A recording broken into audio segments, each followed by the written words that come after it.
আমরা মুসলমান, আমরা হিন্দুদের উপরে কোনো আক্রমণ করি না, ঠিক না ঠিক? মুসলমানরা বলে হায় রে আমরা মুসলমান জাতি, আমরা কারো উপরে জুলুম করি না, আমরা কারো মূর্তি ভাঙি নাই। এই কথা বলার পরে আমর ইবনুল আস চিঠি পাঠাই দিছি ইহুদি খ্রিস্টানের কাছে। ও ইহুদি খ্রিস্টানের দল, শুনে নাও, শুনে নাও, আমাদের মুসলমানদের পক্ষ থেকে তোমাদের ঈসা নবীর না কেউ ভাঙে নাই, আমরা এই কাজ কখনো করতে পারি না। আমরা আমাদের ধর্মকে যেমন করে সম্মান করি, ওই ইহুদি খ্রিস্টান বৌদ্ধ যারা আছে যার যার ধর্ম সে পালন করে, আমাদের কোনো বাধা নাই, ঠিক না ঠিক? জোরে বলেন। কিন্তু হিন্দুরা, এই ইসকনের দালালরা আমরা মুসলমানের উপর আক্রমণ করে সাইফুল ইসলাম আলিফ ভাইকে গলা কাটা করে তাকে জীবনের তোরে দুনিয়া থেকে শেষ করেছে, ঠিক না ঠিক? জোরে বলেন। কারণ হলো সন্ত্রাসীর দল, ওরা হলো জঙ্গির দল, ওরা হলো খারাপের দল। হিন্দুর কোনো সম্মান নাই। হিন্দু হইছো তুমি, কাফের হয়ে গেছো, পরকালে যাইবা তো জাহান্নামে, ঠিক না ঠিক? জোরে বলেন। পরকালে যাওয়ার সাথে সাথে তোমাদের কোনো হিসাব হবে না, জাহান্নামের ভিতরে চলে যাবা, ঠিক না ঠিক? কিন্তু আমরা মুসলমান, আমরা অন্য ধর্মের মধ্যে আমরা কথা বলতে পারি না, অন্য ধর্মে পালন করবে কোনো অসুবিধা নাই। যখন মুসলমান ধর্মের উপরে আঘাত করবে তখন মুসলমান জাতি তাদেরকে ছাড় দিবে না, ঠিক না ঠিক? জোরে বলে। এই আমর রাদিয়াল্লাহু তাআলা আনহু বলল, আমি এই জন্য কান্নাকাটি করি, আমার ছোট একটা নাকের টুকরা নিয়ে আমি কিভাবে রাসূলের সামনে দাঁড়াবো, এই জন্য আমি কান্নাকাটি করি। ওই জল্লাদ যখন নাক কাটার জন্য ওই নাকের মধ্যে ছুরিটা লাগাইছে, ডান পাশ থেকে এক পাদ্রী দাঁড়ায় গেছে, সাবধান, আমর ইবনুল আসের নাকটা তোমরা কাটবা না। জোরে বলেন সুবহানাল্লাহ। আমর ইবনুল আসের নাক কাটবা না। সমস্ত ইহুদি খ্রিস্টানরা হতভম্ব হয়ে গেছে। কি ব্যাপার, আপনি তো আমাদের লোক, কেন আপনি মানা করেন? আপনি কেন নাকটা কাটতে মানা করেন জানতে চাই। ওই পাদ্রী বলে, এই আমাদের ঈসা নবীর নাক এই আমর ইবনুল আস কাটে নাই, আমি রাতের বেলায় যাইয়া নিজ হাতে আমার নবীর নাকটা আমি নিজ হাতে কেটে নিয়ে এসেছি, যাতে করে ওই মুসলমানদের নবী মুহাম্মদের উপর অপবাদ দেওয়া যায়। এই দেখো আমার হাতে আমাদের নবীর নাকটা আছে, যে নবীর জন্য একটা কৃত্রিম নাকের জন্য যে উম্মতেরা নাকটা পর্যন্ত তাজা নাকটা দিতে পারে, তারা কখনো সাধারণ উম্মত হতে পারে না। আও আসো আমরা কালেমা পড়ে আজকে মুসলমান হয়ে যাই। জোরে বলেন সুবহানাল্লাহ। এই কথা বলার পরে এই 2.5 লক্ষ ইহুদি খ্রিস্টান ওই জেরুজালেমের মধ্যে কালেমা পড়ে মুসলমান হয়ে গেছে। জোরে বলেন সুবহানাল্লাহ। ওঠে বলে যে ইমান বাতিল মতের ধূসর হয়ে ফায়দা লুটে, ঠিক না ঠিক? জোরে বলেন। যে ইমানে বলে নাস্তিকতার মঞ্চে ওঠে, যে ইমান বাতিল মতের ধূসর হয়ে ফায়দা লুটে, যে ইমান খায় দায় আনন্দ আর ফুর্তি করে, যে ইমান দেখে না যে ফিলিস্তিনে বাইরা মরে, ঠিক না ঠিক? জোরে বলেন। যে ইমান বাস্তবে নাই, যে ইমান ময়দানে নাই, যে ইমান মাহফিলে নাই, তাকে আমরা ইমান বলি। কি করে তারে বলো ইমান বলি, কি করে তারে বলো ইমান বলি, কি করে তারে বলো ইমান বলি। যে ইমান প্রয়োজনে জ্বলে ওঠে না, যে ইমান সত্য নেয়ের কথা বলে না, যে ইমান বাস্তবে নাই, যে ইমান মাহফিলে নাই, তাকে মুরা ইমান বলি। কি করে তারে বলো ইমান বলি, কি করে তারে বলো ইমান বলি, কি করে তারে বলো ইমান বলি, ঠিক না ঠিক? জোরে বলেন। আজকে আমরা মুসলমান হওয়ার পর ইমানের দাবি করি যে আমার ইমান বড় মজবুত, অথচ মসজিদে 5 ওয়াক্তের মধ্যে 1 ওয়াক্ত পাওয়া যায় না, ঠিক না ঠিক? জোরে বলেন। আজকে আপনাদের এলাকার মাহফিল, শত শত মানুষ কিন্তু ঘরে বসে আছে, ঠিক না ভাই? কিন্তু তারা চিন্তা করতেছে আমি মনে হয় ইমানদার, মাহফিলে না আইসা মনে করে ইমানদার, মসজিদে না আইসা বলে ইমানদার, কোরআন শরীফ তেলাওয়াত না করে বলে ইমানদার, যত নেক কাজ আছে এই সব না করার পরে তারপরে ইমানের দাবি করে, ঠিক না ঠিক? এগুলা ইমানদার হতে পারে না, এগুলা মুসলমানের কৃষ্টি কালচার হতে পারে না। মুসলমানের কৃষ্টি কালচার হবে 5 ওয়াক্ত নামাজ মসজিদে পড়বে, মাহফিলে হইলে মাহফিলের মধ্যে শরীক হবে, মাহফিলের প্যান্ডেলের মধ্যে বসবে, জান্নাতের বাগানের মধ্যে বসবে। আল্লাহ তাআলা ওই সব বান্দাদেরকে ইমানদার বলেছেন, ঠিক না ঠিক? জোরে বলেন। অথচ আমরা বড় বড় কথা বলি মুখে মুখে, মূলত আসলে আমরা ইমানদার হতে পারি নাই, আমাদের ইমানের ভিতরে ঘাটতি আছে। এই ঘাটতি থাকার কারণে আজকে মাহফিলে আমরা আসতে পারি নাই, ঠিক না ঠিক জোরে বলেন। আল্লাহ তাআলা আপনাকে 100%-এর মধ্যে কিছু পার্সেন্ট হলেও আপনাকে আমাকে ভালোবেসেছেন, এজন্য দুনিয়ার মধ্যে জান্নাতের বাগানে বসার তৌফিক দিয়েছেন, ঠিক না ঠিক জোরে বলেন। সোনারকান্দা মাজহারুল উলুম নজিরিয়া নুরানি হাফিজিয়া মাদ্রাসার প্রাঙ্গণে যে বিশাল মাহফিলের আয়োজন, এই আয়োজন কি বলেন তো আগামীকাল থাকবে? আগামীকাল থাকবে ভাই? আজকে শেষ, আবার সামনের বছর হয়তো হবে, নাও হতে পারে। আর আপনার আমার এলাকার মানুষের থেকে অনেক মানুষ দুনিয়া থেকে চলেও যাবে, ঠিক না ঠিক জোরে বলেন। এই সুযোগ আর এক বছরের মধ্যে হবে কিনা এটা কোনো মানুষ গ্যারান্টি দিতে পারে না, কোনো মানুষ বলতে পারবে না আমি আগামী বছর এই মাহফিলে আসতে পারবো, ঠিক না ঠিক। এজন্য আল্লাহ রাসূল বলছেন, এ দুনিয়ার মানুষেরা, যখন তোমরা দুনিয়ার রাস্তা দিয়ে চলতে থাকো তখন তোমরা একটু জান্নাতের টুকটার মধ্যে তোমরা একটু বসে যাও। সাহাবে কেরাম জিজ্ঞেস করলেন, ইয়া রাসূলুল্লাহ, দুনিয়ার মধ্যে আবার জান্নাত কোথায়? রাসূল সাল্লাল্লাহু আলাইহি ওয়াসাল্লাম বললেন, যেখানে দ্বীনি কথাবার্তা হয়, যেখানে কোরআন তেলাওয়াত হয়, যেখানে কোরআনের কথা বলা হয়, যেখানে হাদিসের কথা বলা হয়, ওইটা হলো জান্নাতের বাগান। জোরে বলেন সুবহানাল্লাহ। তাহলে আল্লাহ তাআলা আপনাকে আমাকে এনেছেন, এটা আল্লাহ তাআলা বিশেষ এক দয়া, ঠিক না ঠিক ভাই? আপনি আমি ইচ্ছা করে জোর করে আসতে পারি নাই, আল্লাহ তাআলা দয়া করে মায়া করে আমাকে এনেছেন। সেজন্য আল্লাহ তাআলার দরবারে মন খুলে প্রাণ খুলে দিল থেকে আল্লাহর কাছে একবার শুকরিয়া আদায় করি, জোরে সোরে বলে আলহামদুলিল্লাহ। আল্লাহ তাআলার দরবারে লাখো কোটি শুকরিয়া যে আল্লাহ তাআলা আমাদেরকে এই মাহফিলের মধ্যে আসার তৌফিক দিয়েছেন। যাই হোক, আমি সূরা তাওবার কোরআন শরীফের 191 পৃষ্ঠা সূরা তাওবার 24 নম্বর আয়াত আমি আপনাদের সামনে পেশ করেছি, এবং রাসূলের অসংখ্য হাদিস থেকে ছোট্ট একটা হাদিস আমি আপনার সামনে প্রেরণ করেছি। ইনশাআল্লাহ এই একটা আয়াত এবং হাদিসকে সামনে রেখেই আমি দুই একটি কথা বলার চেষ্টা করব।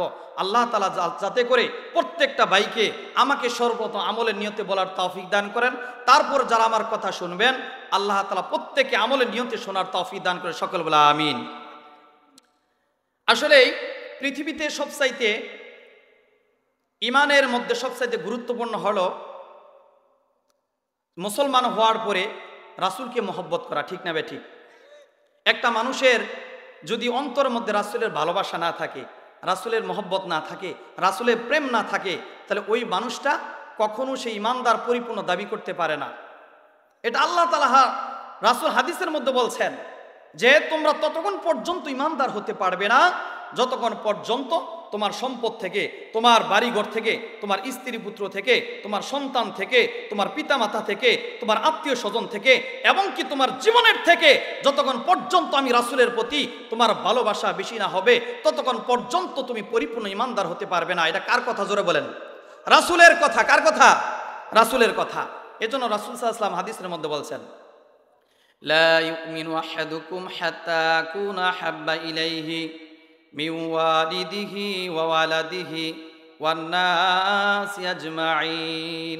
আল্লাহ রাসূল বলেন যে তুমি যদি একটা পরিপূর্ণ ইমানদার হতে চাও তাহলে তোমাকে তোমার সন্তান সন্ততি থেকে, পিতা মাতা থেকে, তোমার আত্মীয় স্বজন থেকে, তোমার যত সম্পদ আছে এই সমস্ত কিছু থেকে যতক্ষণ পর্যন্ত আমি রাসূলের প্রতি মহব্বত বেশি না হবে ততক্ষণ পর্যন্ত বান্দা তুমি পরিপূর্ণ ইমানদার দাবি করতে পারবে না। তুমি যদি পরিপূর্ণ ইমানদার হতে চাও তাহলে দুনিয়ার সমস্ত কিছু থেকে এবং কি তোমার জীবনের থেকে আমি রাসূলকে মহব্বত করো, আমি রাসূলকে ভালোবাসো। এই কথা কে বলে দিয়েছেন? জোরে বলেন। রাসূল বলে দিয়েছেন। কে দিয়েছেন? রাসূল বলে দিয়েছেন। এজন্য আমাদের জীবনের থেকে আমার রাসূলকে মহব্বত করতে হবে। একবার হযরত ওমর রাদিয়াল্লাহু তাআলা আনহু রাসূল সাল্লাল্লাহু আলাইহি সাল্লামকে বলেন, ইয়া রাসূলুল্লাহ, আমি আপনাকে ভালোবাসি।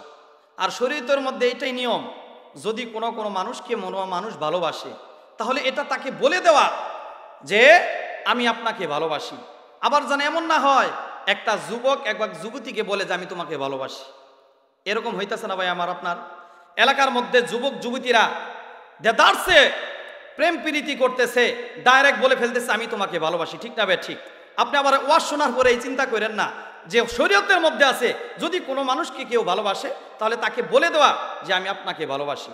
এখন বলেন তো দেখি, এখন আমার ওয়াজ শোনার পরে কিছু যুবক ভাই যদি যাইয়া বলেন যে হুজুর ওয়াজ করে গেছে যে একজন যুবতীর আই লাভ ইউ, বলেন তো দেখি, এটা ভুল হবে না?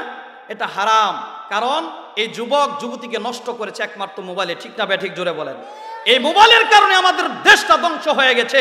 এই মোবাইলের কারণে প্রেম প্রীতি বেড়ে গেছে, পরকীয়া বেড়ে গেছে, মানুষের মনোযোগ নষ্ট হয়ে গেছে। নামাজের সময় তারা মোবাইল টিপতে থাকে, ঠিক না ঠিক জোরে বলেন। এই মোবাইল আমাদেরকে ধ্বংস করে দিয়েছে। হাজার হাজার প্রেম প্রীতি হচ্ছে দেশের মধ্যে। ইন্দোনেশিয়া থেকে বাংলাদেশে এসে পড়ে একটা মেয়ে, কুমিল্লা থেকে ঢাকার মধ্যে এসে পড়ে একটা মেয়ে, জীবনে তার সাথে দেখা নাই, কোনোদিন তার সাথে কোনো কথাবার্তা নাই, মোবাইলের মাধ্যমে যোগাযোগ হয়, মেসেঞ্জারে কথা হয়, হোয়াটসঅ্যাপে কথা হয়। এই কথার মাধ্যমে একটা মেয়েকে পাগল বানাইয়া ওই কুমিল্লা থেকে ঢাকার মধ্যে চলে আসে, ঠিক না ঠিক জোরে বলেন। তাহলে আমাদের দেশটা নষ্ট করছে মোবাইলে, ঠিক না ঠিক জোরে বলেন। জামানা মোবাইলে খাইছে, জামানা মোবাইলে খাইছে, ঠিক না ঠিক জোরে বলেন। অল্প বয়সে পোলা মাইয়া প্রেমে জড়াইছে, জামানা মোবাইলে খাইছে, জামানা মোবাইলে খাইছে, ঠিক না ঠিক জোরে বলেন। রেডিও থুইয়া ট্যাব আসিল, ট্যাবে থুইয়া টিভি, টিভি থুইয়া মোবাইল আইলো, যা খুশি তা পাবি। টিভির পর্দায় যাহাই আছে মোবাইলে তা আছে, আরো কত আজে বাজে মোবাইলে দেখতাছে। এই সমস্ত জিনিস দেখা নেশায় মেতেছে, জামানা মোবাইলে খাইছে, জামানা মোবাইলে খাইছে, ঠিক না ঠিক জোরে বলেন। জামানা মোবাইলে খাইছে, জামানা মোবাইলে খাইছে। কাছে থাইকা বলছে দূরে দেখেছি প্রমাণ, নিজের টাকায় মোবাইল কিনা হইছে রে বেঈমান, ঠিক না ঠিক জোরে বলেন। এই ভাই বলে না, আমি যদি এখন, এটা আপনাদের এলাকার নাম কি, সোনার কান্দা থাকি, যদি কেউ ফোন করে এই ভাই তুমি কই আছো, আমি কি বলি যে আমি এখন দুর্গাপুরের শহরে আছি, ঠিক না ঠিক। কাছে থাইকা বলছে দূরে দেখেছি প্রমাণ, নিজের টাকা মোবাইল কিনা হইছে রে বেঈমান। খুন করা আসামি পায় না, খুন করা আসামি পায় না, রাখিবে গাইছে জামানা মোবাইলে খাইছে, জামানা মোবাইলে খাইছে। অল্প বয়সে পোলা মাইয়া প্রেমে জড়াইছে, জামানা মোবাইলে খাইছে, জামানা মোবাইলে খাইছে, ঠিক না ঠিক জোরে বলেন। এই জামানাটা ধ্বংস করছে একমাত্র মোবাইলে, ঠিক না ঠিক জোরে বলেন। এই পিছনে বেড়ে কথা বলেন না কেন? আমাদের দেশ নষ্ট হয়েছে মোবাইলের কারণে, ঠিক না ঠিক। এই মোবাইলের কারণে আমাদের দেশটা ধ্বংস হয়ে গেছে। যাই হোক, অন্যদিকে আলোচনা গেলাম না। হযরত ওমর রাদিয়াল্লাহু তাআলা আনহু তিনি রাসূলকে বলেন, ইয়া রাসূলুল্লাহ, আপনাকে আমি মহব্বত করি, ভালোবাসি। রাসূল সাল্লাল্লাহু আলাইহি সাল্লাম বললেন যে ওমর, তুমি কি তোমার জীবনের থেকে আমাকে বেশি ভালোবাসো? সাহাবীদের অন্তর মধ্যে যা থাকতো জবান দিয়ে কিন্তু তাই বের হতো। এক বুজুর্গ বলেছেন, মানুষের অন্তর হলো পাতিলের মতো, আর জবানটা হলো চামিচের মতো। পাতিলের মধ্যে যা থাকবে জবান দিয়া তাই বের হবে, ঠিক না ঠিক জোরে বলেন। এখন বলেন তো দেখি, পাতিলের মধ্যে রাঁধছেন আপনি মাছ, এখন যদি ওই পাতিলের মধ্যে চামিচ দেন, ওখান থেকে গোস্ত বাইর হবে, তাই না? কি বাইর হবে? মাছই বাইর হবে না? আল্লাহর বুজুর্গ বলেছেন, তোমার এই পেটটা হলো কি, তোমার এটা পেটটা হলো, অন্তরটা হলো, কলবটা হলো একটা পাতিল। এই পাতিল আর এই তোমার জবানটা হলো চামিচ। তোমার অন্তরের মধ্যে যা থাকবে এই চামিচ নামক জবান দ্বারা তাই বের হবে, ঠিক না ঠিক জোরে বলেন। হযরত ওমর রাদিয়াল্লাহু তাআলা আনহু তার জবানে, তার অন্তরে যা ছিল মুখ দিয়ে তাই বের হতো। হযরত ওমর রাদিয়াল্লাহু তাআলা চিন্তা করলেন যে আমি তো রাসূলকে আমার জীবনের থেকে বেশি ভালোবাসি না। রাসূলকে বলে দিলেন, ইয়া রাসূলুল্লাহ, আমার অন্তরকে আমি জিজ্ঞেস করেছি, আমার অন্তরকে জিজ্ঞেস করার পর উত্তর এসেছে আমার জীবনের থেকে আমি আপনাকে ভালোবাসি না। তখন রাসূল সাল্লাল্লাহু আলাইহি ওয়াসাল্লাম বললেন, হে ওমর, এখনো তুমি পরিপূর্ণ ইমানদার হতে পারো নাই। হযরত ওমর রাদিয়াল্লাহু চিন্তা করলো, হায় রে, এত কষ্ট করে ইসলাম ধর্ম গ্রহণ করলাম, যদি আমি পরিপূর্ণ ইমানদার না হতে পারি, এই জীবনের তো কোনো দাম নাই। তিনি আবার অন্তরকে তিনি ঠিক করলেন, তৈয়ার করলেন, প্রস্তুত করলেন। প্রস্তুত করার পরে একটু পরে বলে, ইয়া রাসূলুল্লাহ, এইবার আমার মনকে তৈয়ার করেছি, আমার জীবনের থেকে আমি আপনাকে বেশি ভালোবাসি। জোরে বলেন সুবহানাল্লাহ। এই কথা বলার পরে রাসূল সাল্লাল্লাহু আলাইহি ওয়াসাল্লাম বললেন, ওমর, এবার তোমার ভালোবাসা হয়েছে, এবার তুমি পরিপূর্ণ ইমানদার হয়ে গেছো। রাসূল সাল্লাল্লাহু আলাইহি ওয়াসাল্লাম বললেন, লা ইউমিনু আহাদুকুম হাত্তা আকুনা হাব্বা ইলাইহি মিন ওয়ালিদিহি ওয়া ওয়ালাদিহি ওয়ান নাসি আজমাইন। ততক্ষণ পর্যন্ত বান্দা তুমি ইমানদার হতে পারবা না যতক্ষণ পর্যন্ত তোমার স্ত্রী থেকে, তোমার সন্তান থেকে, তোমার আত্মীয় স্বজন থেকে, তোমার পিতামাতা থেকে, এবং কি তোমার দ্বন্দ্বলত থেকে, এবং কি তোমার জীবনের থেকে, যতক্ষণ পর্যন্ত বান্দা আমি রাসূলের প্রতি ভালোবাসা বেশি না হবে, ততক্ষণ পর্যন্ত বান্দা তুমি পরিপূর্ণ ইমানদার হতে পারবে না, ঠিক না ঠিক জোরে বলেন। এজন্য রাসূল সাল্লাল্লাহু আলাইহি ওয়াসাল্লাম বলে, ও দুনিয়ার মানুষেরা শোনো, তুমি যদি প্রকৃত ঈমানদার হতে চাও তোমার জীবনের থেকে আমি রাসূলকে মহব্বত করো। যেমন করে সাহাবে কেরাম মহব্বত করেছেন, ওই সাহাবে কেরাম তাদের জীবনটা পর্যন্ত রাসূলের জন্য দিয়ে দিয়েছেন, ঠিক না বে ঠিক? জোরে বলেন। রাসূল সাল্লাল্লাহু আলাইহি সাল্লাম বলে, উম্মতেরা রে, তোমরা যদি পরিপূর্ণ খাঁটি ঈমানদার হতে চাও তাহলে তোমরা তোমাদের জীবনের থেকে আমি রাসূলকে মহব্বত করো। এই যে হাদিসটা বললাম, এই হাদিসের পুরাপুরি অনুযায়ী আমল করে দেখিয়ে গেছেন সাহাবে কেরাম। তারা রাসূলকে জীবনের থেকে বেশি ভালোবেসেছেন, সম্পদের থেকে বেশি ভালোবেসেছেন, পিতার থেকে বেশি ভালোবেসেছেন, তার সমস্ত জীবনের থেকে রাসূলকে বেশি মহব্বত করেছেন, ঠিক না বে ঠিক? জোরে বলেন। হযরত আমর ইবনে আস এমন কিছু সাহাবী ছিল যে রাসূলের জন্য জীবন দিতে তৈয়ার ছিল, জীবন দিতে তৈয়ার ছিল, যখন জীবন চাবে সাথে সাথে দিয়ে দিবে। জোরে বলেন সুবহানাল্লাহ। আমর ইবনে আস রাদিয়াল্লাহু তাআলা আনহু যখন মুসলমানদের প্রধান সেনাপতি ছিলেন, ওই সেনাপতি থাকা সত্ত্বে মুসলমানের কিছু লোককে নিয়ে জেরুজালেম দখল করার জন্য আমর ইবনে আস এই জেরুজালেমের চৌরাস্তার মোড়ে গেছে। যাওয়ার পরে সেখানে যাওয়ার পরে যুদ্ধ করতে করতে জেরুজালেমের চৌরাস্তার মোড়ে গেছে। যাওয়ার পরে সেখানে রাত হয়ে গেছে। এ রাত হওয়ার পরে চিন্তা করলো আমর ইবনে আস যে আজকে আর যুদ্ধ কইরা দরকার নাই, রাত কইরা এখানে জেরুজালেমের চৌরাস্তার মোড়ে আমরা এখানে ঘুমিয়ে পড়ি, সকাল বেলায় উঠলে আবার ইহুদি খ্রিস্টানদের সাথে যুদ্ধ করা শুরু করব। এই চিন্তা চেতনা কে করেছে? জোরে বলেন। আমর ইবনে আস। কে করেছে? আমর ইবনে আস। এই চিন্তা করার পরে সমস্ত সাহাবী কেরাম সেখানে ঘুমিয়ে গেছেন। ঘুমিয়ে যাওয়ার পরে সকালবেলায় ঘুম থেকে চেতন হয়েছেন। হওয়ার পরে ওই চৌরাস্তার মোড়ে, জেরুজালেমের চৌরাস্তার মোড়ে ইহুদি খ্রিস্টানেরা তাদের ঈসা নবীর একটা মূর্তি তৈরি করেছিল। সকালে ওঠার পরে দেখে ওই ঈসা নবীর যে একটা মূর্তি, ওই মূর্তির নাকটা যেন কে ভেঙে ফেলেছে। এইটা দেখার পরে ইহুদি খ্রিস্টানরা মাথা পাগল পারা হয়ে গেছে, এই কাজ তো আর কেউ করে নাই, এই কাজ অবশ্যই মুসলমান যেহেতু জেরুজালেম রক্ষার জন্য তারা যুদ্ধ করতে এসেছে, এই কাজ মুসলমানই করেছে, আর কেউ করে নাই। তখন ওই ইহুদি খ্রিস্টানরা আমর ইবনে আস, মুসলমানদের প্রধান সেনাপতি, এর কাছে একটা চিঠি পাঠাইলেন যে, হে আমর ইবনে আস, আপনি আমাদের নবীর মূর্তির নাকটা ভেঙে ফেলেছেন, আপনারা মুসলমান এই জেরুজালেম রক্ষার জন্য এসেছেন, বালায় বালায় যদি আপনাদের লোক থেকে কে নাক ভেঙেছে এই লোকটাকে যদি আমাদের সামনে সুপর্দ না করে দেন তাহলে আপনাদের উপরে কঠিন প্রতিশোধ নেওয়া হবে। এই চিঠি যখন আমর ইবনে আস এই হাতে পাইল, এই পাওয়ার পরে সমস্ত মুসলমানদেরকে জিজ্ঞেস করলো, মুসলমানের দল, তোমরা কি এমন কোনো কাজ করেছো নাকি? জেরুজালেমের চৌরাস্তার মোড়ে ঈসা নবীর একটা মূর্তি ছিল, ওই মূর্তির নাকটা তোমরা কেউ ভেঙে ফেলেছো নাকি? মুসলমানরা বলে, না সেনাপতি, না, আমরা তো ঈসা নবীর নাক ভাঙবো কেন? আমাদের ধর্মকে যেমন করে সম্মান করি, যদিও তারা অন্য ধর্মের লোক, আমরা তাদেরকেও সম্মান করি না, ঠিক না বে ঠিক? জোরে বলেন। আমাদের বাংলাদেশের মধ্যে হিন্দু আছে না নাই? আমরা কি তাদের উপর হামলা করি ভাই? এই হিন্দু থাকা সত্ত্বেও আমরা মুসলমান, আমরা হিন্দুদের উপরে কোনো আক্রমণ করি না, ঠিক না বে ঠিক? মুসলমানরা বলে, হায় রে, আমরা মুসলমান জাতি, আমরা কারো উপরে জুলুম করি না, আমরা কারো মূর্তি ভাঙি নাই। এই কথা বলার পরে আমর ইবনে আস চিঠি পাঠাই দিছি ইহুদি খ্রিস্টানের কাছে, ও ইহুদি খ্রিস্টানের দল, শুনে নাও, শুনে নাও, আমাদের মুসলমানদের পক্ষ থেকে তোমাদের ঈসা নবীর নাক কেউ ভাঙে নাই, আমরা এই কাজ কখনো করতে পারি না। আমরা আমাদের ধর্মকে যেমন করে সম্মান করি, ওই ইহুদি খ্রিস্টান বৌদ্ধ যারা আছে, যার যার ধর্ম সে পালন করে, আমাদের কোনো বাধা নাই, ঠিক না বে ঠিক? জোরে বলেন। কিন্তু হিন্দুরা, এই ইসকনের দালালরা আমরা মুসলমানের উপর আক্রমণ করে সাইফুল ইসলাম আলিফ ভাইকে গলা কাটা করে তাকে জীবনের তোরে দুনিয়া থেকে শেষ করেছে, ঠিক না বে ঠিক? জোরে বলেন।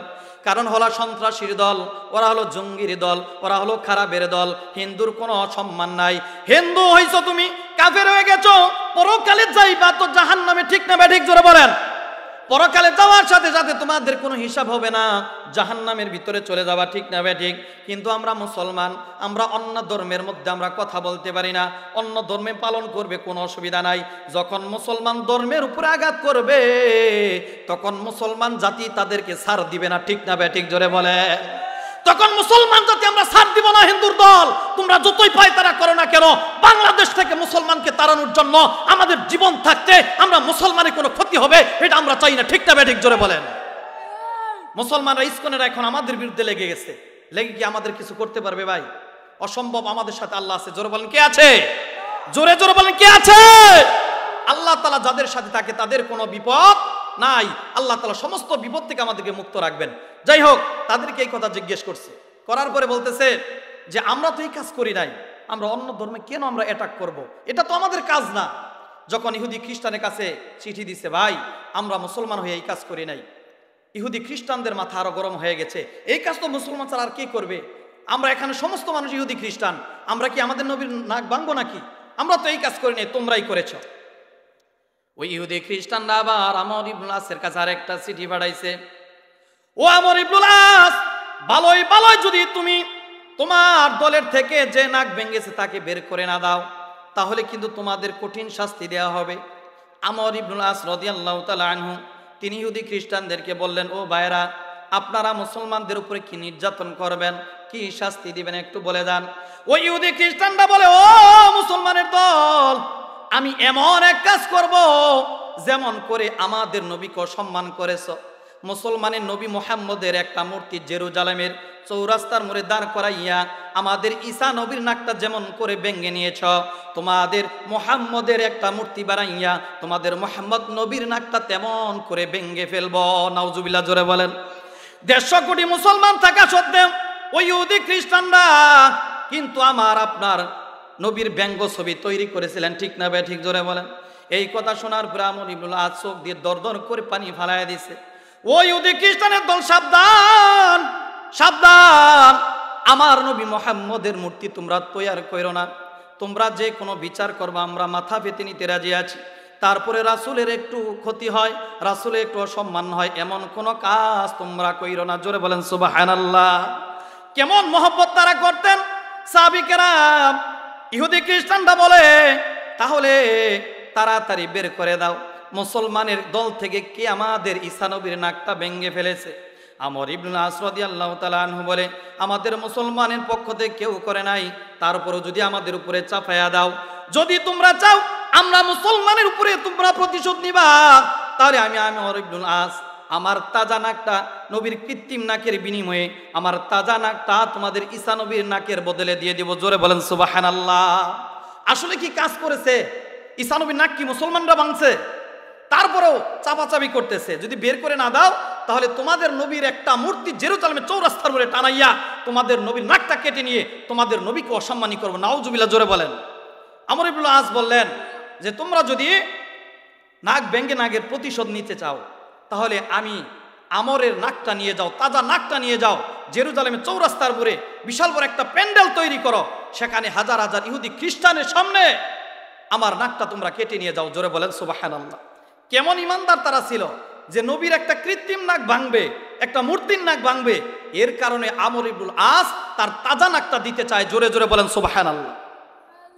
এই কথা যখন বলে দিল, এই ইহুদি খ্রিস্টানরা বড় খুশি হয়ে গেছে। হায় রে, এইবার জেরুজালেম আমাদের কাছ থেকে নিতে পারবে না, কারণ মুসলমানের প্রধান সেনাপতি আমর ইবনুল আসের নাকটা যদি কাটতে পারি, অসম্মানিত করে এই জেরুজালেম থেকে তাদেরকে বের করে দিব। এই কথা বলার পরে ইহুদি খ্রিস্টানরা বড় খুশিতে বাগবাগ। আমর ইবনুল আসকে বলো, আমর ইবনুল আস, অমক তারিখে জেরুজালেমের চৌরাস্তার মোড়ে বিশাল বড় একটা প্যান্ডেল হবে, সমস্ত ইহুদি খ্রিস্টানরা সেখানে জমায়েত হবে, ওখানে তুমি উপস্থিত হবা। ওই উপস্থিত হয়ে তোমার নাকটা এই লক্ষ লক্ষ মানুষের সামনে তোমার নাকটা কাটা হবে। এই ঘোষণা দেওয়ার পরে আমর ইবনুল আস রাদিয়াল্লাহু তাআলা আনহু তিনি কোনো বিচলিত হলেন না। এই কথা বলার পরে ওই মুসলমানের দলের মধ্যে যারা ছিল সমস্ত মানুষগুলা কান্নাকাটি করতেছে। হায় রে, অপরাধ না করে অপরাধী আমাদের আমির, আমাদের প্রধান সেনাপতি আমর ইবনুল আসের নাকটা কেটে নিয়ে যাবে, এটা তো আমরা সহ্য করতে পারতেছি না। সমস্ত শিবিরের মধ্যে কান্নার ঢল পড়ে গেছে, কিন্তু একটা লোক আর কান্নাকাটি করে না। আমর ইবনুল আস হাসতেছে। এই কথা বলার পরে আমর ইবনুল আসকে লোকেরা জিজ্ঞেস করলো, লোকের সকল, তোমরা এত কান্নাকাটি কেন করো, কেন কান্নাকাটি করো জানতে চাই। বলে রে আমরা মুসলমানের প্রধান সেনাপতির নাকটা কেটে নিবে, আমাদের অসম্মানী করবে, আমরা কাঁদবো না কি করব, অপরাধ করি নাই তারপরেও আপনার নাকটা কেটে নিবে, এই ব্যথা আমরা মুসলমান সহ্য করতে পারবো না। এই কথা বলার পরে আমর ইবনুল আস হাসতেছে আর তারা সকলে কান্নাকাটি করতেছে। লোকেরা জিজ্ঞেস করলো, আমর ইবনুল আস আপনার ব্যথায় ব্যথিত হয়ে আমরা কান্নাকাটি করি আর আপনি দেখি হাসতেছেন, কারণটা কি জানতে চাই। আমর ইবনুল আস রাদিয়াল্লাহু তাআলা আনহু বলল, ও লোক সকল শোনো, আমি কেন হাসি জানো, কেন আমি হাসতেছি একটু জানো। কাল কিয়ামতের ময়দানে যখন আমার এই কাটা নাকটা নিয়ে আমি রাসূলের সামনে হাজির হয়ে যাব, বলবো আপনার মহব্বতে আমার নাকটা দিয়ে দিয়েছি, তখন রাসূল আমাকে ছাড়া জান্নাতে যেতে পারবে না। এই খুশির কারণে আমি আমর ইবনুল আস হাসতেছি। জোরে বলেন সুবহানাল্লাহ। আমর ইবনুল আস রাদিয়াল্লাহু তাআলা আনহু হাসতে হাসতে ওই জেরুজালেমের চৌরাস্তার মোড়ে বিশাল একটা প্যান্ডেল, ওই প্যান্ডেলের মধ্যে আস্তে আস্তে করে উঠতেছেন। আর ইহুদি খ্রিস্টানরা বড়ই খুশি, হায় রে মুসলমানদের প্রধান সেনাপতির নাকটা আজকে কেটে নিব এবং কেটে নিয়ে শেষ করব না। এই জেরুজালেম রক্ষার জন্য তারা এসেছিল, এখান থেকে তাদেরকে বেজ্জতির সাথে বিতাড়িত করব। যাই হোক, আমর ইবনুল আস ওই স্টেজের মধ্যে এমন সিঁড়ি আছে, সিঁড়ি দিয়ে আস্তে আস্তে করে স্টেজের মধ্যে উঠতেছে আর সমস্ত ওই ইহুদি খ্রিস্টানরা সামনে বসে গেছে। ওখানে ইহুদিদের সংখ্যা ছিল 2.25 লক্ষ ইহুদি। তারা আজকে চিন্তা করলো মুসলমানদেরকে আজকে আমরা এমন বেজ্জতি করব যাতে করে আর জীবনে জেরুজালেমের জন্য আসতে না পারে। এই কথা বলার পরে আমর ইবনুল আস আস্তে আস্তে স্টেজে উঠছে। ওঠার পরে সমস্ত ইহুদিরা, ইহুদির খ্রিস্টান পাদ্রীরা এই স্টেজের মধ্যে বসার পরে যে নাক কাটবে তার কাছে একটা তলোয়ারটা যখন আমর ইবনুল আসের কাছে আসছে, আমর ইবনুল আস চোখ দিয়ে দরদর করে পানি ফালাচ্ছে। এক ইহুদি পাদ্রী বলতেছে লাভ দিয়ে দাঁড়ায়, এই এতটুকু তুমি পারো না তোমার নবীর জন্য, সামান্য একটু নাক দিবা, তাই তুমি এই জন্য কান্নাকাটি করো, তুমি কেমন উম্মত হইছো তুমি। আমর ইবনুল আস রাদিয়াল্লাহু তাআলা আনহু বললেন, ও পাদ্রী দল শোনো, আমি কেন কান্নাকাটি করি তুমি কি জানো নাকি? আমার নাকটা নিয়ে যাবা এই জন্য আমি কান্নাকাটি করি না, আমি কান্নাকাটি করি কাল কিয়ামতের ময়দানে, মুসিবতের ময়দানে সমস্ত মানুষকে যখন হাসরের মধ্যে একত্রিত করা হবে, সমস্ত মানুষগুলা কিছু কিছু মানুষ এমন রাসূলের সামনে দাঁড়াবে যারা রাসূলের জন্য তার জীবনটা উৎসর্গ করে দিয়েছে, যারা রাসূলের জন্য নিজের জীবনটাকে শহীদ করে দিয়েছে। যারা এমন আছে যারা কল্লাকি নিয়ে রাসূলের সামনে হাজির হয়ে যাবে। ও ইহুদি পাদ্রী শোনো, আমি কেন কান্নাকাটি করি জানো? আজকে যদি তুমি আমার একটু ছোট নাকটা কেটে দাও, আমি রাসূলের সামনে এই ছোট নাক নিয়ে আমি করেন যে কত মানুষ হাজির হবে, রাসূলের জন্য তার নিজের কল্লাটা দিয়ে দিয়েছে, তার পুরা দেহটা দিয়ে দিয়েছে, যুদ্ধের ময়দানে শহীদ হয়েছে, ঠিক না ব্যাঠিক জোরে বলেন। এই আমর ইবনুল আস রাদিয়াল্লাহু তাআলা আনহু বললো, আমি এই জন্য কান্নাকাটি করি, আমার ছোট একটা নাকের টুকরা নিয়ে আমি কিভাবে রাসূলের সামনে দাঁড়াবো, এই জন্য আমি কান্নাকাটি করি। ওই জল্লাদ যখন নাক কাটার জন্য ওই নাকের মধ্যে ছুরিটা লাগাইছে, ডান পাশ থেকে এক পাদ্রী দাঁড়ায় গেছে, সাবধান আমর ইবনুল আসের নাকটা তোমরা কাটবা না। জোরে বলেন সুবহানাল্লাহ। আমর ইবনুল আসের নাক কাটবা না।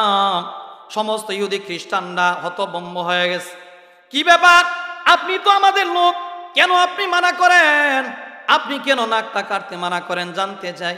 ওই পাদ্রী বলে, এই আমাদের ঈসা নবীর নাক এই আমর ইবনুল আস কাটে নাই, আমি রাতের বেলায় যাইয়া নিজ হাতে আমার নবীর নাকটা আমি নিজ হাতে কেটে নিয়ে এসেছি, যাতে করে ওই মুসলমানদের নবী মুহাম্মদের উপর অপবাদ দেওয়া যায়। এই দেখো আমার হাতে আমাদের নবীর নাকটা আছে, যে নবীর জন্য একটা কৃত্রিম নাকের জন্য যে উম্মতেরা নাকটা পর্যন্ত তাজা নাকটা দিতে পারে, তারা কখনো সাধারণ উম্মত হতে পারে না। আও আসো আমরা কালেমা পড়ে আজকে মুসলমান হয়ে যাই। জোরে বলেন সুবহানাল্লাহ। এই কথা বলার পরে এই 2.25 লক্ষ ইহুদি খ্রিস্টান ওই জেরুজালেমের মধ্যে কালেমা পড়ে মুসলমান হয়ে গেছে। জোরে বলেন সুবহানাল্লাহ। বলেন তো দেখি কিসের কারণে? নবীকে মহব্বত দেখানোর কারণে, ঠিক না বেঠিক? নবীকে যদি এইরকম মহব্বত না দেখাইতো তাহলে ওই 2 লক্ষ ইহুদি খ্রিস্টান কখনোই মুসলমান হইতো না, ঠিক না বেঠিক? জোরে বলেন। এজন্য আল্লাহ রাব্বুল আলামিন সূরা তাওবার 24 নম্বর আয়াতের মধ্যে বলেন, কুল ইন কানা আবাউকুম ওয়া আবনাউকুম ওয়া ইখওয়ানুকুম ওয়া আজওয়াজুকুম ওয়া আশীরাতুকুম ওয়া আমওয়ালুন ইকতারাফতুমুহা ওয়া তিজারাতুন তাখশাউনা কাসাদাহা ওয়া মাসাকিনু তারদাউনাহা আহাব্বা ইলাইকুম মিনাল্লাহি ওয়া রাসূলিহি ওয়া জিহাদিন ফি সাবিলিহি ফাতারাব্বাসু হাত্তা ইয়াতিয়াল্লাহু বিআমরি। সুবহানাল্লাহ। এজন্য আল্লাহ তাআলা কোরআনে বলেন, ও দুনিয়ার বান্দারা, রাসূলকে বললেন, ও রাসূল বলে দিন, তোমাদের কাছে যদি আল্লাহ এবং আল্লাহ রসুলের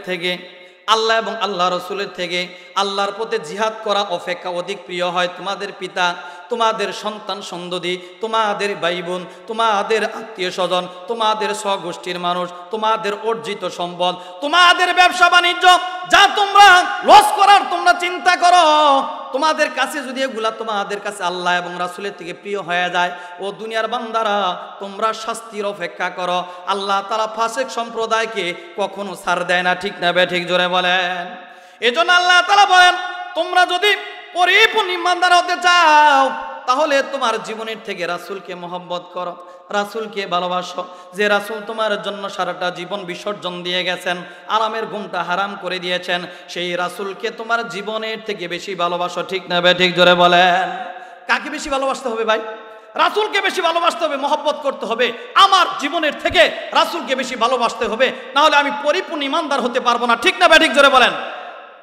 চলো চলো চলো মুমিন, চলো নবীর সন্ধানে, নবী বিনে কে তরাবে ফুলসিরাত মিজানে, নবী বিনে কে তরাবে ফুলসিরাত মিজানে, ঠিক না বেঠিক? জোরে বলেন। শোনো নবীর উম্মতেরা, হয়ে আজ দিশেহারা,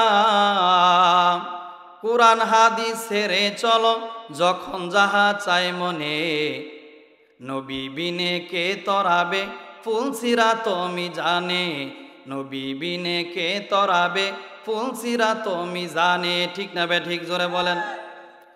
এমন এতিম নবী আমার, পিতা মাতা নাই যে তাহার, তারপরেও কত পাথর মারলো তাকে দুশ্মনে, নবী বিনে কে তরাবে ফুলসিরাত মিজানে, নবী বিনে কে তরাবে ফুলসিরাত মিজানে। চলো চলো চলো মুমিন, চলো নবীর সন্ধানে, নবী বিনে কে তরাবে ফুলসিরাত মিজানে, নবী বিনে কে তরাবে ফুলসিরাত মিজানে, ঠিক না বেঠিক? জোরে বলেন। নবী আমার জীবন ভরে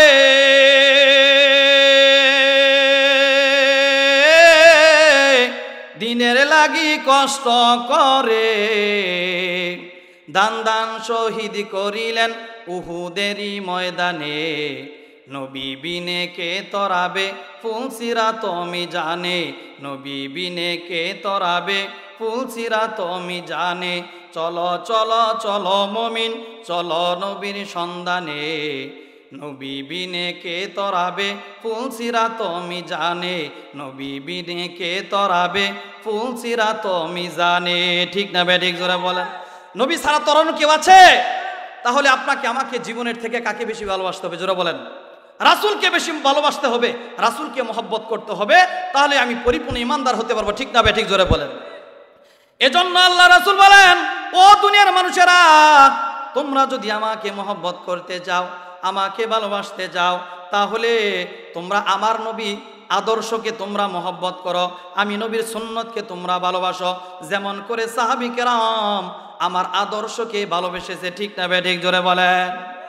রাসূল সাল্লাল্লাহু আলাইহি ওয়াসাল্লামের আদর্শকে বুকে ধারণ করে সাহাবী কেরাম দামি হয়ে গেছেন, দুনিয়ার জমিন থেকে তারা জান্নাতের সার্টিফিকেট পেয়েছেন, ঠিক না বেঠিক? জোরে বলেন। হানজালা রাসূলকে এমন মহব্বত করেছেন, এমন ভালোবেসেছেন যে তিনি নতুন বউ রেখে বাসরঘর এক রাত থেকে নতুন বউ রেখে সে উহুদের ময়দানে শহীদ হয়ে গিয়েছিলেন। জোরা বলেন সুবহানাল্লাহ। হানজালা রাদিয়াল্লাহু তাআলা আনহু তিনি প্রথম বিবাহ করছেন। বিবাহ করার পরে রাসূল সাল্লাল্লাহু আলাইহি ওয়াসাল্লাম তার রুখসত দিয়েছেন, ছুটি দিয়ে দিয়েছেন, যাও তুমি বিবাহর সময় তুমি বিবাহ শাদী শেষ করে তারপরে তোমরা আসো। হানজালা রাদিয়াল্লাহু তাআলা আনহু তিনি চলে গেছেন।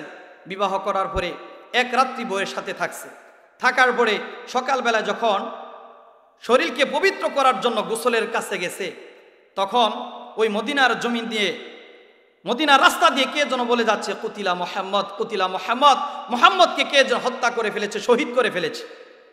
এই কথা শোনার পরে হানজালা পাগল হয়ে গেছে। হায় রে, আমার রাসূলকে শহীদ করেছে, এটা তো মেনে নেওয়া যায় না। কে শহীদ করেছে, তার সাথে যুদ্ধ না করা পর্যন্ত আমি আর ঘরের মধ্যে ফিরবো না।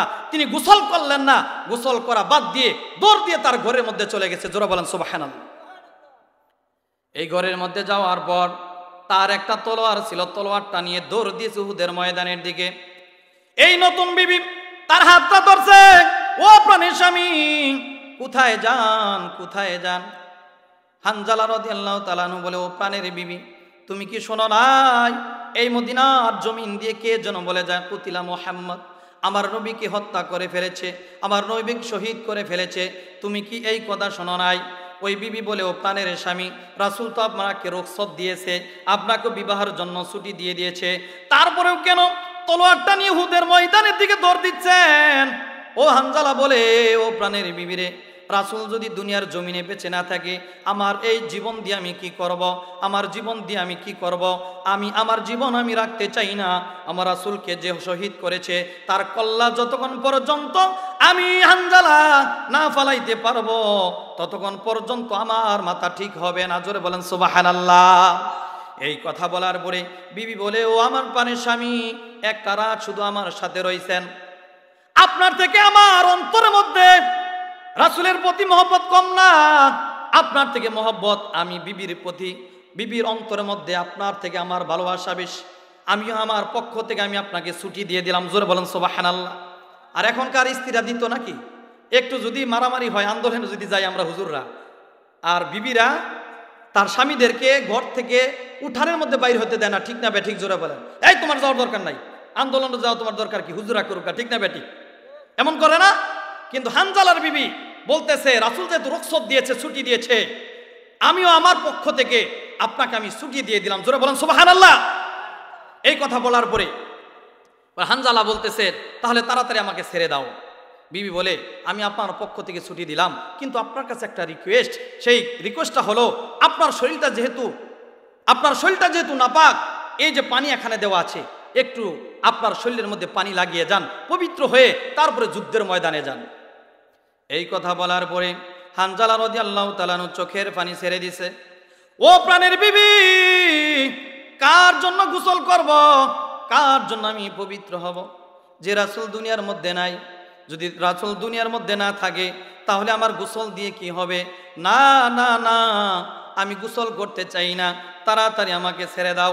হাতটা ছেড়ে দিয়া উহুদের ময়দানের দিকে হানজালা রাদিয়াল্লাহু তাআলা আনহু হাজার হাজার কাফেরের মধ্যে ঢুকে গেছে। জোরে বলেন সুবহানাল্লাহ। ওই হানজালা ওই উহুদের প্রান্তরে ওই কাফেরদের মাঝখানে ঢোকার পর মন দিয়ে, প্রাণ দিয়ে, ঈমান দিয়ে যুদ্ধ করেছে। যুদ্ধ করার পরে হানজালা উহুদের ময়দানের মধ্যে শহীদ হয়ে গেছে। শহীদ হওয়ার পর ওই উহুদের ময়দানের যখন যুদ্ধটা সমাপ্তি হয়ে গেছে, অনেক সাহাবী সেখানে শহীদ হয়ে গেছে। যুদ্ধ যখন থেমে গেছে, রাসূল সাল্লাল্লাহু আলাইহি সাল্লাম সাহাবীদেরকে ডেকে বলেন, ও সাহাবে কেরামের দল, শোনো, এখানে যারা শহীদ হয়েছে তোমরা তাদেরকে গোসল ছাড়া কবরস্থ করে দাও, কারণ যারা শহীদ হয় এদেরকে গোসল দেওয়ার দরকার হয় না। কিয়ামতের ময়দানে যে রক্তমাখা জামা নিয়ে ওই সাহাবে কেরামগুলো মরেছে, শহীদ হয়ে গেছে, এই রক্তমাখা জামা নিয়ে কাল কিয়ামতের ময়দানে তারা আল্লাহর সামনে হাজির হবে। যাও যাও সাহাবে কেরামের দল, তাদেরকে গোসল ছাড়া কবরস্থ করে দাও। এই কথা যখন রাসূল বললেন, বলার পরে সমস্ত সাহাবে কেরামগুলো উহুদের যুদ্ধের ময়দানে যে সাহাবে কেরামগুলো শহীদ হয়ে গেছিলেন তাদেরকে কবরস্থ করার জন্য তৈয়ার করেছে। এমন সময় একটা পর্দা পরিহিতা মহিলা রাসূলের সামনে হাজির হয়ে গেছে। হাজির হওয়ার পরে বলতেছে, ইয়া রাসূলুল্লাহ, ইয়া হাবিবাল্লাহ, আপনি সমস্ত সাহাবে কিরামদেরকে গোসল ছাড়া কবরস্থ করলেও আমার স্বামী হানজালা তাকে আপনি গোসল ছাড়া কবরস্থ কইরেন না। আমি হানজালার স্ত্রী, আপনার শহীদের খবর যখন এই হানজালা শুনতে পেরেছে, আমার কথা শুনে নাই, এক রাত্র বাসর ঘরে থাকার পরে নিজের শরীরটা পাক না করে এই যুদ্ধের ময়দানে আপনার মহব্বতে তিনি বেরিয়ে পড়েছে। জোরে বলেন সুবহানাল্লাহ। এই কথা যখন বলছে, ইয়া রাসূলুল্লাহ, হানজালা আমার স্বামী, তাকে গোসল ছাড়া কখনো কবরস্থ করা যাবে না, কারণ সে অপবিত্র অবস্থায় আছে। আর যত সাহাবী আছে এদেরকে গোসল ছাড়া আপনি কবরস্থ করে দেন, কিন্তু আমার স্বামীকে একটু গোসল করাইয়া পবিত্র বানাইয়া তারপরে আপনি একে কবরস্থ করেন। এই কথা যখন বলছে, বলার পরে রাসূল সাল্লাল্লাহু আলাইহি ওয়াসাল্লাম সাহাবী কিরামদেরকে ডাক দিলেন, ও সাহাবী কিরামের দল, যাও দেখো এই উহুদের ময়দানের মধ্যে যারা শহীদ হয়েছে হানজালা লাশটা কোথায় আছে খুঁজে পাও কিনা। এই কথা বলার পরে সাহাবে কেরাম ওই উহুদের প্রান্তরের মধ্যে দৌড়াদৌড়ি শুরু করে দিছে, কোথায় কোথায় হানজালা লাশটা কোথায় খুঁজে পাওয়া যায়। শহীদের মধ্যে খোঁজাখুঁজি করলেন, সাহাবে কেরাম ওই হানজালা লাশটা খুঁজে পাইলেন না। আহত যারা হয়েছে এদের মধ্যে খোঁজাখুঁজি করলেন, এখানেও সে খুঁজে পেলেন না। পরিশেষে রাসূলের দরবারে হাজির হয়ে গেছে। হাজির হওয়ার পরে বলতেছে, ইয়া রাসূলুল্লাহ, হানজালা লাশগুলা শহীদের মধ্যে খুঁজলাম, সেখানেও নাই। আহত যারা হয়েছে এদের মধ্যেও ডাক দিলাম, হানজালা কোথায়, এদের মধ্য থেকে কোনো শব্দ আসলো না। হানজালা লাশ খুঁজে পাওয়া যায় না। রাসূল সাল্লাল্লাহু আলাইহি ওয়াসাল্লাম টেনশনে পড়ে গেলেন, হায় রে, অপবিত্র অবস্থায় আসার কারণে আল্লাহ কি আমার এই যুদ্ধের প্রতি বেজার হইল নাকি, হানজালা প্রতি বেজার হইল নাকি। যখন রাসূল সাল্লাল্লাহু আলাইহি ওয়াসাল্লাম চিন্তা করতেছিলেন, আল্লাহ তাআলা আজ হযরত জিবরাইল আলাইহিস সালামকে রাসূলের সামনে পাঠিয়ে দিয়েছে। জোরে বলেন সুবহানাল্লাহ। ওই জিবরাইল আলাইহিস সালাম আসার পরে বলল, ইয়া রাসূলুল্লাহ, টেনশনের কোনো কারণ নাই, টেনশনের কোনো কারণ নাই। এই দুনিয়ার জমিনে হানজালা লাশ খুঁজে কোনো লাভ হবে না। এই দুনিয়ার জমিনের মধ্যে হানজালা লাশ খুঁজেন না, আপনি একটু আসমানের দিকে তাকান। আল্লাহ তাআলা আপনার মহব্বতে হানজালাকে এমন প্রেমের কবুল করেছে, হানজালা লাশ দুনিয়ার কোনো পানি দ্বারা হবে না।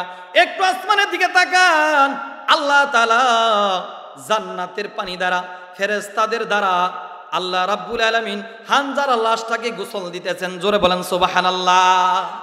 এই পিছনে ভাই একটু জোরে বলেন সুবহানাল্লাহ। দেখেন, অপবিত্র অবস্থায় যুদ্ধে গেছে, কার মহব্বতে? কথা বলেন নাকি কার মহব্বতে? রাসূলের মহব্বতে ওই উহুদের যুদ্ধের মধ্যে চলে গেছে, যে তার জীবনটা উৎসর্গ করে দিবে। কেমন ভালোবাসা রাসূলের প্রতি তার ছিল, যে নিজে পবিত্র হওয়ার সময় পর্যন্ত সে নিছে না, যে আমার রাসূলকে যে শহীদ করেছে তাকে যতক্ষণ পর্যন্ত কতল না করতে পারবো ততক্ষণ পর্যন্ত আমি বাড়িতে ফিরে আসবো না। ঠিক না ভাই? ঠিক জোরে বলেন। এই কথা যখন বলছে যে জিবরাইল আলাইহিস সালাম, যে আপনি এই দুনিয়ার মধ্যে লাশ খুঁজে কোনো লাভ নাই, আপনি একটু আসমানের দিকে তাকান, যে আল্লাহ তাআলা জান্নাতের পানি দিয়া ফেরেশতাদের মাধ্যমে এই হানজালাকে গোসল দিতেছে। জোরে বলেন সুবহানাল্লাহ। রাসূল সাল্লাল্লাহু আলাইহি সাল্লাম সাহাবীদেরকে ডাক দিলেন, ও সাহাবীর দল, হানজালা লাশ তোমরা দুনিয়ার জমিনে খুঁজে কোনো লাভ হবে না। এই হানজালা লাশ তোমরা দুনিয়ার জমিনের মধ্যে খুঁজো না। আল্লাহ তাআলা আমার হানজালাকে এমন ভাবে কবুল করেছেন, আল্লাহ তাআলা দুনিয়ার কোনো পানি দ্বারা হানজালাকে গোসল করাবেন না। আল্লাহ রাব্বুল আলামিন দুনিয়াতে থাকাকালীন আল্লাহ তাআলা জান্নাতের পানি দ্বারা আমার হানজালাকে গোসল দিয়া দিবেন। জোরে বলেন সুবহানাল্লাহ। এই কথা বলার পরে সাহাবী কিরামগুলা হানজালা লাশটা খোঁজাখুঁজি বন্ধ করে দিল। একটা লোক তারপরও খুঁজে খুঁজে আসতে দেরি হইতেছিল। হঠাৎ করে দেখে এক পাথরের মধ্যে হানজালা লাশটা দেখা যায়। জোরে বলেন সুবহানাল্লাহ। একটা পাথরের মধ্যে হানজালা লাশ, ওই হানজালা লাশ এমন ভাবে শোয়া রাখছে যেন এখন মাত্র গোসল করাইছে, তার চুল থেকে টপ টপ করে পানি পাথরের মধ্যে পড়তেছে, দাড়ি বেয়ে বেয়ে মাত্র যেন গোসল করাইছে, টপ টপ করে বেয়ে বেয়ে পাথরের মধ্যে পড়তেছে। জোরে বলেন সুবহানাল্লাহ। ওই সাহাবী আসলো, ইয়া রাসূলুল্লাহ, ইয়া হাবিবাল্লাহ, এমন এক অবস্থা দেখলাম, হানজালা আপনার প্রেমিক, এই হানজালা লাশটা এক পাথরের মধ্যে শোয়ানো, মনে হয় কে যেন এখন গোসল করায় দিছে।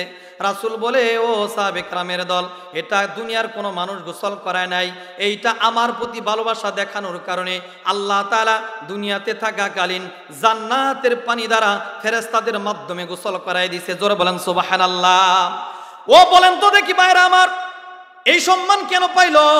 দুনিয়ার মধ্যে দুনিয়ার পানি তারা তার গোসল হইল না। আল্লাহ রাব্বুল আলামিন রাসূলকে মহব্বত করার কারণে, রাসূলকে ভালোবাসার কারণে, রাসূলকে বেশি মহব্বত করার কারণে আল্লাহ তাআলা দুনিয়ার কোনো পানি দ্বারা গোসল না করাইয়া জান্নাতের পানি দ্বারা গোসল করাইল। জোরে বলেন সুবহানাল্লাহ। এজন্য আল্লাহ রাসূল বলেন, বান্দারা রে, তোমরা যদি জান্নাতের পানি দ্বারা গোসল পাইতেই চাও তাহলে তোমরা কাজ করো, তোমার জীবনের থেকে রাসূলকে মহব্বত করো, যেমন করে সাহাবিকরাম মহব্বত করেছেন, যেমন করে মহব্বত করেছেন আকাবিরগণ, এমন কইরা মহব্বত করো। তোমার জিন্দেগীর মধ্যে সুন্নতি আদর্শ গঠন কইরা দাও, তোমার জীবনের মধ্যে আর রাসূলের সুন্নত গঠন কইরা দাও। দেখবা আল্লাহ রাব্বুল আলামিন কবরে যাওয়ার সাথে সাথে তোমার জন্য জান্নাতের দরজা খুলে দিয়েছে। ঠিক না ভাই? ঠিক জোরে বলেন। আমি যদি পরিপূর্ণভাবে ঈমান নিয়ে কবরে যাইতে পারি তাহলে আপনার আমার জন্য কবরে যাওয়ার সাথে সাথে আল্লাহ তাআলা জান্নাতের দরজাগুলো খুলে দিবেন। জোরে বলেন সুবহানাল্লাহ। যারা রাসূলের আদর্শ নিজের জীবনের ভিতরে ফিট করেছে, এদের কথা হিংস্র প্রাণী পর্যন্ত শুনেছে। ঠিক না ভাই? ঠিক জোরে কোন? হিংস্র প্রাণী পর্যন্ত তাদের কথা শুনেছে। খবর আছে আপনাদের যে একটা মানুষের কথা একটা বাঘ শুনে, একটা কুকুর শুনে, একটা ছাগল শুনে, একটা গরু পর্যন্ত একটা মানুষের কথা শুনে যা বলে তাই হয়। কেন? কারণ তাদের জিন্দেগীর ভিতরে রাসূলের সুন্নতকে তারা জীবন দিয়ে তারা রক্ষা করেছে, নিজের জীবনের মধ্যে রাসূলের সুন্নতকে তারা ধারণ করেছে। এই কারণে হিংস্র প্রাণী পর্যন্ত ওই সাহাবী কিরামের কথাগুলো শুনতেন। ঠিক না ভাই? ঠিক জোরে কোন? নাফি ইবনে উকবা ইবনে নাফি রাদিয়াল্লাহু তাআলা আনহু, তিনি একবার একদল মুসলমানকে নিয়ে তিনি সফরে বের হয়েছে। সফরে বের হওয়ার পরে আফ্রিকার জঙ্গল, নাম শুনছেন কোনোদিন? কথা বলেন না কেন? আফ্রিকার নাম শুনছেন কখনো? ওই আফ্রিকার জঙ্গলের মধ্যে গেছে, যাওয়ার পরে রাত হয়ে গেছে। এখন লোকেরা চিন্তা করতেছে, হুজুর আজকে তো রাত হয়ে গেছে, আর তো কোথায় যাওয়ার জায়গা নাই, তাহলে আমরা আজকে কি করব? সকলে পরামর্শ করলো যে আজকে আর কোথায় যাওয়া দরকার নাই, আমরা এই আফ্রিকার জঙ্গলের মধ্যে থাকবো। আফ্রিকার জঙ্গলের মধ্যে বলেন তো নিরাপদ না? কোটি কোটি লক্ষ লক্ষ হিংস্র প্রাণী ওটার মধ্যে আছে, হাজার হাজার লক্ষ লক্ষ হিংস্র প্রাণী আছে। বলতেছে ঠিক আছে, তোমরা যেহেতু পরামর্শ দিছ আফ্রিকার জঙ্গলের মধ্যে আজকে ঘুমাবা, আসো আমরা আফ্রিকার জঙ্গলের ভিতরে ঢুকি। এই কথা বলার পরে উকবা ইবনে নাফি রাদিয়াল্লাহু তাআলা আনহু সমস্ত মুসলমানদেরকে নিয়ে ওই আফ্রিকার জঙ্গলের মধ্যে গেছে। জোরে বলেন সুবহানাল্লাহ। ওই আফ্রিকার জঙ্গলের মধ্যে যাওয়ার পরে এই জঙ্গলের মধ্যে দাঁড়াই একটা ভাষণ দিছে, আইয়াতুহাল আসাদু নাহনু আসহাবু রাসূলুল্লাহি সাল্লাল্লাহু আলাইহি ওয়াসাল্লাম ফারহালু ইন্নানা জিদুন ফামান জাদনাহু কতালনা। হিংস্র প্রাণীর উদ্দেশ্যে বয়ান দিছেন, ও আফ্রিকা জঙ্গলের কীট পতঙ্গ হিংস্র প্রাণী, আজকে আমরা এই আফ্রিকার জঙ্গলের মধ্যে ঘুমাবো, তাড়াতাড়ি আফ্রিকার জঙ্গল থেকে তোমরা বের হয়ে যাও, তাড়াতাড়ি আফ্রিকার জঙ্গল থেকে তোমরা বের হয়ে যাও। যখন এই ঘোষণাটা উকবা ইবনে নাফি রাদিয়াল্লাহু তাআলা আনহু দিয়ে দিয়েছেন, সাথে সাথে সমস্ত হিংস্র প্রাণীগুলা আফ্রিকার জঙ্গল থেকে বের হয়ে গেছে। জোরে বলেন সুবহানাল্লাহ। ইমাম রাজি রাহমাতুল্লাহ আলাইহি কিতাবের মধ্যে ব্যাখ্যা করেছেন, ও দুনিয়ার বান্দারা শোনো, তোমরা যদি হিংস্র প্রাণীকে কথা শোনাইতেই চাও, তোমরা যদি হিংস্র প্রাণীকে কথা মানাইতেই চাও, তোমার জীবনের মধ্যে রাসূলের সুন্নত তোমরা আঁকড়ে ধরো। রাসূলের সুন্নতকে যারা আঁকড়ে ধরবে, কানা মাই ফিল জান্নাহ, রাসূলের সাথে কাল কিয়ামতের ময়দানে ওই সমস্ত বান্দার উম্মতরা জান্নাতে থাকবে। ঠিক না ভাই? ঠিক জোরে বলেন। এজন্য ভাইরা আমার, আপনার আমার জীবনের মধ্যে যদি রাসূলের সুন্নতকে ধরতে পারি, রাসূলের আদর্শকে যদি আমরা জীবনের মধ্যে ফিট করতে পারি, আল্লাহর কসম এই সুন্নত ফিট করার কারণে আল্লাহ রাব্বুল আলামিন কাল কিয়ামতের ময়দানে, মুসিবতের ময়দানে রাসূলের সান্নাতে একই জান্নাতের মধ্যে আল্লাহ তাআলা রাখবেন। ঠিক না ভাই? ঠিক জোরে বলেন। এজন্য এই সুন্নত আমাদের অন্তরের মধ্যে ফিট করা দরকার আছে না নাই? জোরে বলেন, আছে না নাই? প্রত্যেকটা মানুষের উচিত হলো যে রাসূলের সুন্নতকে তার জীবনের মধ্যে ফিট করা। কিন্তু আজকে আমরা কি করি? রাসূলের সুন্নতকে ফিট করি না। আজকে আমরা নেইমারের আদর্শকে আমরা ফিট করি, আমরা মেসির আদর্শকে ফিট করি। আমরা দেখি ইহুদি খ্রিস্টির কালচারগুলো আমাদের বুকের মধ্যে কিভাবে ধারণ করা যায়। ঠিক না ভাই? ঠিক জোরে বলেন। বলেন তো দেখি, এই ইহুদি খ্রিস্টান কি কখনো আমাদের বন্ধু ছিল? কথা বলেন না কেন? বন্ধু ছিল? আর কোনোদিন বন্ধু হবে? তাহলে আমরা কেন তাদের কৃষ্টি কালচার বুকের মধ্যে ধারণ করি? আপনার আমার জিন্দেগীর মধ্যে কেন ফিট করি? কারণ আমরা কপাল পোড়া মুসলমান, আমরা গোলাম হয়েছি, আমরা তাদেরকে মনিব বানিয়েছি, আমরা তাদেরকে সাহস দিচ্ছি আমরা তোমার গোলাম আর তুমি আমাদের মনিব। আমরা এই বলে ইহুদি খ্রিস্টানদেরকে সাহস দিয়ে যাচ্ছি। আল্লাহর কসম করে বলি, যতদিন পর্যন্ত মুসলমান জাতি ইহুদি খ্রিস্টানদেরকে মনিব বানবে ততদিন পর্যন্ত মুসলমান কোনোদিন কোনো যুদ্ধে ইহুদিদের বিরুদ্ধে তারা জয় হতে পারবে না। ঠিক না বেঠিক জোরে বলেন। কেননা আল্লাহ তাআলা কোরআনে বলছেন, ওয়ালান তারদা আনকাল ইয়াহুদ ওয়ালান নাসারা হাত্তা তাত্তাবিআ মিল্লাতাহুম। ওই ইহুদি খ্রিস্টানরা কখনোই তোমাদেরকে বন্ধু বানাবে না যতক্ষণ না পর্যন্ত তোমরা ওই ইহুদি খ্রিস্টানের ধর্ম অনুসরণ না করবা। আজকে তো ওই দেখো, তাকিয়ে দেখো, ইহুদি খ্রিস্টানরা কোনোভাবে এককভাবে মুসলমানদেরকে ধ্বংস করতেছে, আবার কখনো কখনো সংঘবদ্ধভাবে ধ্বংস করতেছে। কোনোভাবে ভারত থেকে মুসলমানের উপর আক্রমণ, কখনো কখনো রাশিয়া থেকে আক্রমণ, কখনো কখনো ইসরায়েল থেকে আক্রমণ, কখনো কখনো মিত্র বাহিনীর সাথে আমাদের সাথে আক্রমণ। তারা চায় যে মুসলমান জাতি কখনো যাতে শান্তিতে না থাকতে পারে, মুসলমানদেরকে কিভাবে গোলাম বানানো যায় এই চিন্তা চেতনায় ইহুদি খ্রিস্টানরা সদা সর্বদা চলতেছে। ঠিক না ঠিক জোরে বলেন। কিন্তু আল্লাহর কসম করে বলি, রাসূলের আদর্শ যদি বুকের মধ্যে ধারণ করি, ওই ইহুদি খ্রিস্টানরা আমাদের সামনে কিছুই না। ঠিক না ঠিক? আমাদের পায়ের সামনে মাফ চাবে, আমাদেরকে মাফ করে দাও, আমি তোমাদের গোলাম। আমরা আজকে রাসূলের সুন্নত থেকে সরে যাওয়ার কারণে, রাসূলের আদর্শ থেকে সরে যাওয়ার কারণে, রাসূলের আদর্শকে না মানার কারণে আজকে ইহুদি খ্রিস্টানরা মুসলমানের উপরে কর্তৃত্ব করছে। ঠিক না ঠিক জোরে বলেন। এজন্য ভাইয়েরা আমার, আমি যদি আমার জীবনকে সুন্দর করতে চাই, রাসূলের সুন্নত জীবনের মধ্যে ফিট করতে হবে। ঠিক না ঠিক? রাসূলের সুন্নত যদি ফিট করতে পারি, আল্লাহর কসম করে বলি আপনার জীবনটা সুন্দর হয়ে যাবে। আপনি একজন পরিপূর্ণ ইমানদার হইয়া, একজন পরিপূর্ণ মুসলমান হইয়া এই দুনিয়া থেকে আপনি বিদায় হতে পারবেন। ঠিক না ঠিক জোরে বলেন। এজন্য আমরা রাসূলের সুন্নত মানার জন্য তৈরি আছি তো ইনশাআল্লাহ? কে কে রাজি আছি আল্লাহর কাছে হাত তুলে দেখাই। আল্লাহ দেখো কতগুলা মানুষ আল্লাহ রাসূলের সুন্নত মানবে, রাসূলের জীবন আদর্শ অনুযায়ী জীবনটা পরিচালনা করবে। আল্লাহ এইসব বান্দাকে তুমি কবুল করো না, সকল বলা আমিন। যাই হোক, আমি আলোচনা আসলেই এই যে আলোচনা, এই আলোচনা অনেক সময়ের দরকার, 3-4 ঘন্টা দরকার। যাই হোক, যতটুকু আলোচনা করেছি আল্লাহ রাব্বুল আলামিন প্রত্যেকটা ভাইকে এই আলোচনার উপরে আমাদেরকে আমল করার তৌফিক দান করে সকল আমিন। যে কথাগুলো বলেছি, সর্বপ্রথম আমি